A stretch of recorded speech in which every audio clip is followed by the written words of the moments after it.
Қайырлы күн достар. Бүгін сіздермен Шығыс Қазақстан қазақтарының этнографиялық мұраларының бірі тері өңдеу кәсібі, соның ішінде шұбат, қымыз ашыту, іркіт пісу үшін арнайы теріден жасалынған ыдыс сабабымен таныстыратын боламын. Қазақ халқының негізгі айналысқан кәсібі мал шаруашылығы болғандықтан, малдың сүтін, етін азық етсе, оның терісіне және жүнінен түрлі бұйымдар жасаған. Ерте заманнан бері теріні илеу, теріні өңдеу, оған батырма салу, түрлі түске бояу техникасын меңгерген.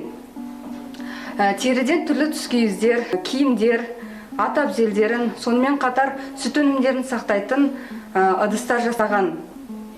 Біздің музей қорығындағы жәдігерлердің арасында теріден жасалған қазақтың ұлттық ыдыстары маңызды орын алады. Назарларыңызға ұсынылып отырылған қымыз құюға арналған ел ішінде кең тараған кәделі ыдыстың бірі саба. Бұл түпнұсқа ретінде сақталған ерекше жәдігерді сержант Мұратұлы Бәшіров тапсырған.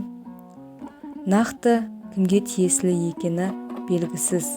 Саба тігетін терінің шел мойы мен көк етін қырып тазалап, ағынды суға байлап, шаң тозаңнан арылтады. Содан соң терінің жүнін қырып тақырлайды да, қайынның не аршаның, сондай-ақ тобылғының түтініне ұстап ыстайды. Іс әбден сіңген соң теріні су сеуіп жібітіп, өңін ішіне қаратып, сабаға лайықтап пішеді. Саба пирамида пішінді, түп жағы төрт бұрышты, бүйірлері трапеция, түбі кен, мойын жағы тар болып келеді.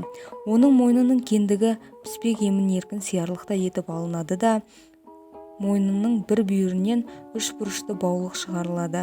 Баулыққа жіптен ескен бау тағылып, ол керегенің басына байланады. Жақсы күтіліп ұсталған сабаның қымызы өте дәмді және жұғымды болады. Сабаның тігістері түйенің шуда жүнінен иірілген мықты жіппен сырт жағынан жүрмеп тігіледі.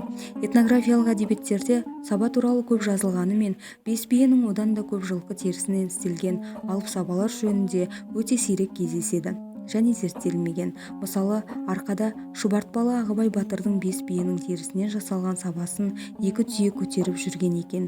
Екі түйенің ортасына керегені жалпағына жатқыза байлап, үстіне сабаны қойған. Түйелер бір-бірінен озып кетпей, қатарласа жүру үшін тізелерін құрмалап байлап, жетелеп отырған. Мұндай сабаны киіз үйдің жабығынан атқа мініп тұрып піскен. Ағыбай батыр осы сабасын 1853 жылы Абайдың арғатасы Өскенбайдың асына апарған екен.